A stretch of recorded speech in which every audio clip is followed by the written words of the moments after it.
Oke, jadi Ibu ini bisa sekarang itu dibuat lebih kecil kartunya, jangan besar-besar. Kalau yang memang untuk anak-anak yang sulit ya, kalau Ibu anak-anak Ibu terus gagal untuk menyamakan, kartunya diperbesar. Kalau anak Ibu sudah bagus, kartunya diperkecil. Oke? Jadi dia bosan loh, maka dari itu tingkatkan tingkat kesulitan dari gambar tersebut. Ya, jangan cuman seperti warna ini kan udah anak kecil untuk anak awal-awal. Untuk anak-anak yang sudah advance, Anda kayak seperti bikin apa tuh? Apa sih? Puzzle. Nah, puzzle kalau 5 pieces buat dia isi lah. Kalau dia bagus, dia kasih puzzle yang 50 pieces. Wow. Tapi saya nggak maunya itu anak-anak itu terus terlalu terfokus di sana. Jadi gini, kalau ini sebagai pembelajaran, jangan sampai Ibu terjerumus menjadi itu addiction-nya dia. Addiction itu apa ya? Ada satu yang addiction. Itu loh. Dia ingin terus-menerus dan menerus-menerus, tapi yang mau saya latih adalah anak nggak terlalu suka, jadi jangan sampai jadi edik. Apa sih edik itu? Sebentar. Maaf ya Bu ya, saya sekarang itu edik. Kecanduan. Ya, jangan sampai menjadi kecanduan. Jadi sebelum kecanduan, stop. Yang mau saya latih adalah kemampuan untuk melakukan sesuatu yang dia nggak terlalu suka, tapi dia masih bertahan. Oke. Tapi kalau sudah jadi kecanduan, Ibu kasih 100 kayak puzzle, 100 pieces pun dia suka. Dan itu sudah nggak ada value-nya untuk nggak ada latihannya. Karena waktu itu dia nggak mengendalikan dirinya karena dia punya motivasi karena itu sesuatu yang sangat-sangat disukai dia. Kalau itu sebelum Ibu melihat, wah anak saya sekarang kok jadi kecanduan ya sama ini, senangnya luar biasa, Ibu hentikan. Jangan pakai alat peraga itu. Ya.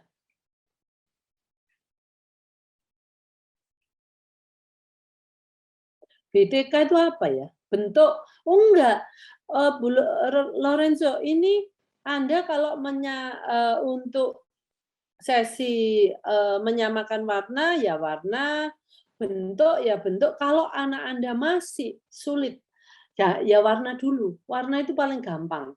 Setelah warna oke, dia mendapatkan pengertian, oh aku tuh harus menyamakan warna. Ya, dia sudah umpamanya anak Ibu nggak bisa dilakukan bersama-sama, bingung Bu. Wah udah bentuknya jangan dulu, warnanya aja ya.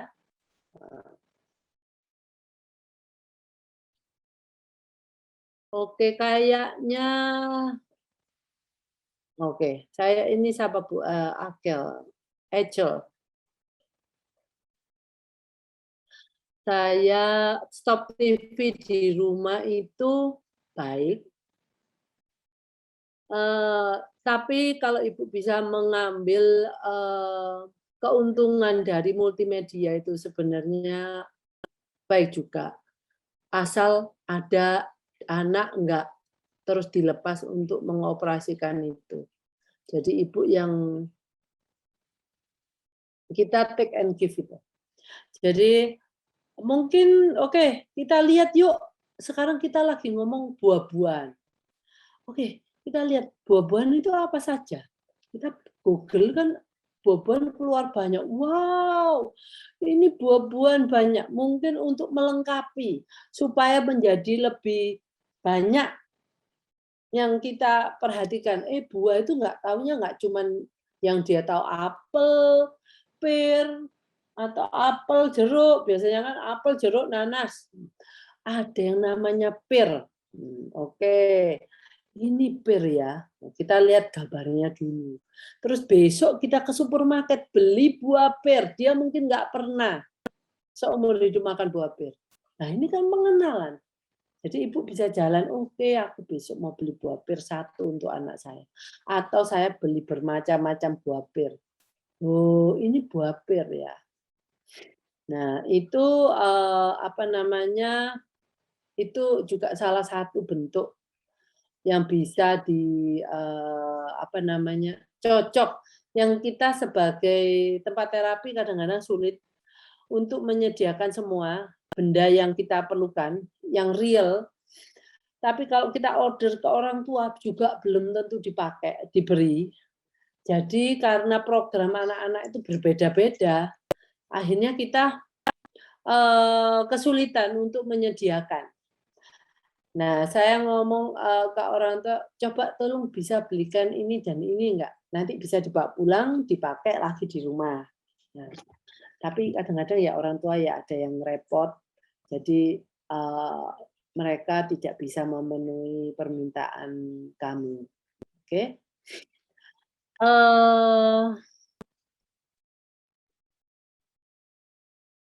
Oke, kayaknya saya sudah nggak ada lagi ya pertanyaan ya. Untuk fokus visual dan fokus auditori, tolong Ibu kalau yang sudah bisa lakukan fokus auditori ya. Itu yang challenging. Fokus auditori bisa dengan benda, bisa dengan suara kita sendiri. Mungkin panjang kan?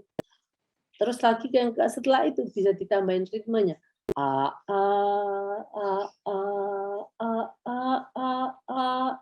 Nah itu ya.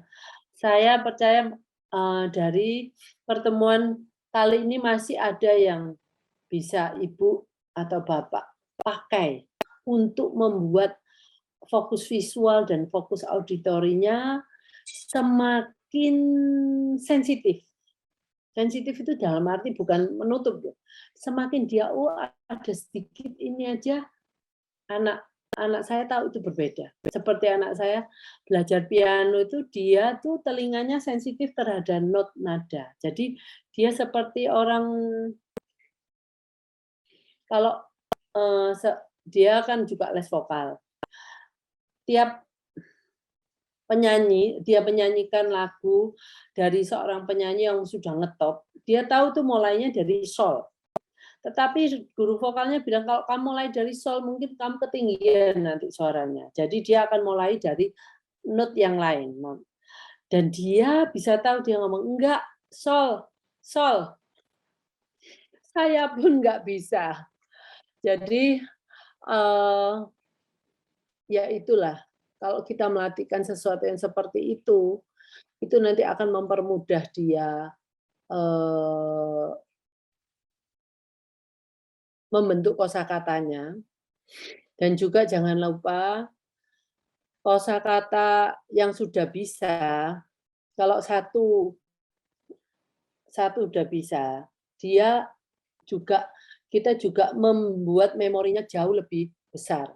Mungkin dia menghafal 2 gerakan, 3 gerakan, itu visualnya. Kalau auditorinya kan juga bisa menghafal, oh ini tadi suaranya 3 inputan auditori yang berbeda mungkin panjang pendeknya. Nah itu Ibu bisa lakukan dan itu akan membuat dia semakin punya kemampuan mendengarkan dan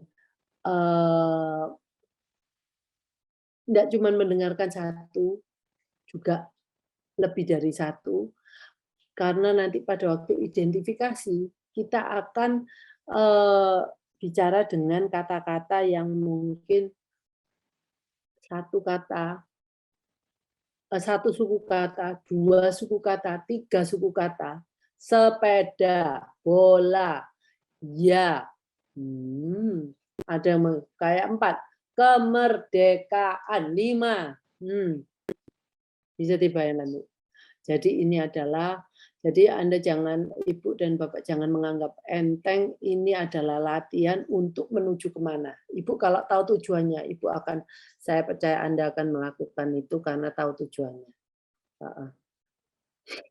Untuk terapi vokal dan nyanyi, saya mulainya kalau vokal itu kira-kira lebih 10 tahun. Tapi Ibu nggak usah, kalau vokal itu bisa, asal gurunya mau, behavior anak kita bagus. Vokal itu susah memang mencari guru vokal. Sebentar ya, Bu.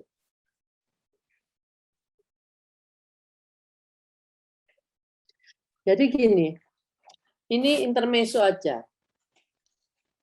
Kalau kita membuat program untuk anak kita, jangan terlalu banyak akademisnya.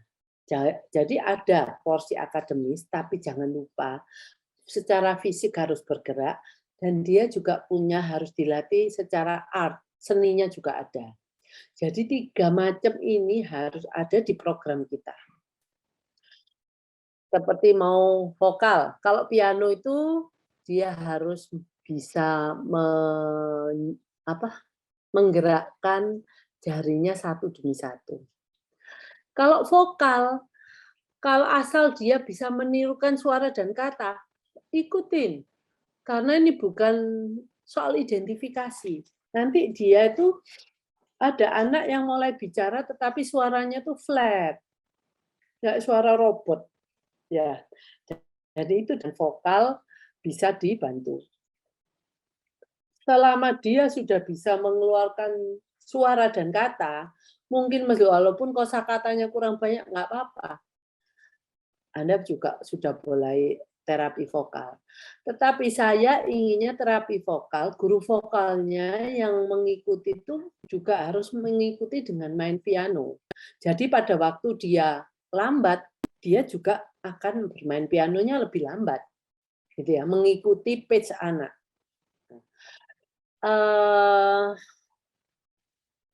Jadi untuk terlalu dini hendaknya dilihat kemampuan anak.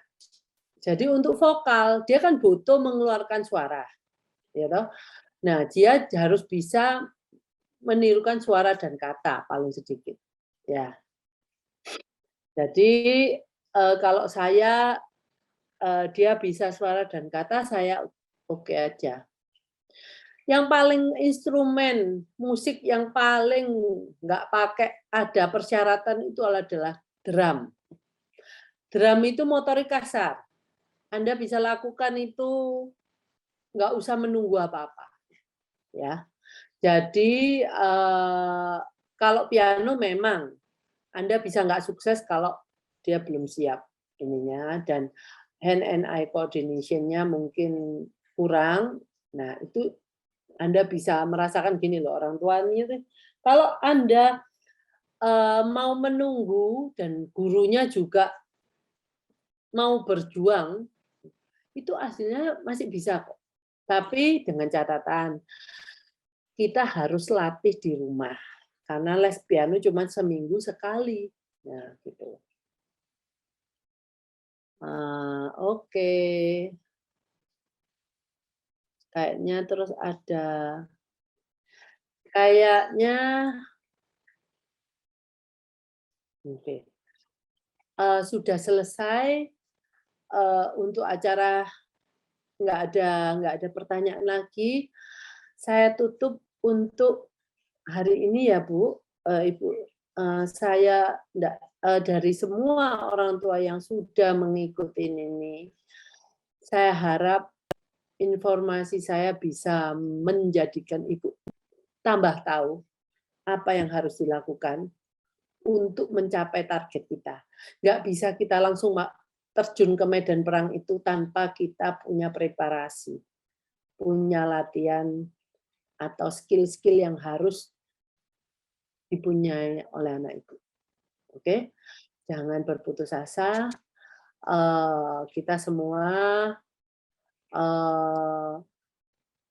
berusaha, punya problem yang hampir sama lah, seperti saya juga. Tetapi Jangan putus asa dan terus berdoa untuk meminta kekuatan dan jalan untuk anak kita. Oke, sampai jumpa minggu depan. Selamat berakhir pekan. Stay at home. Oke, terima kasih. Bye.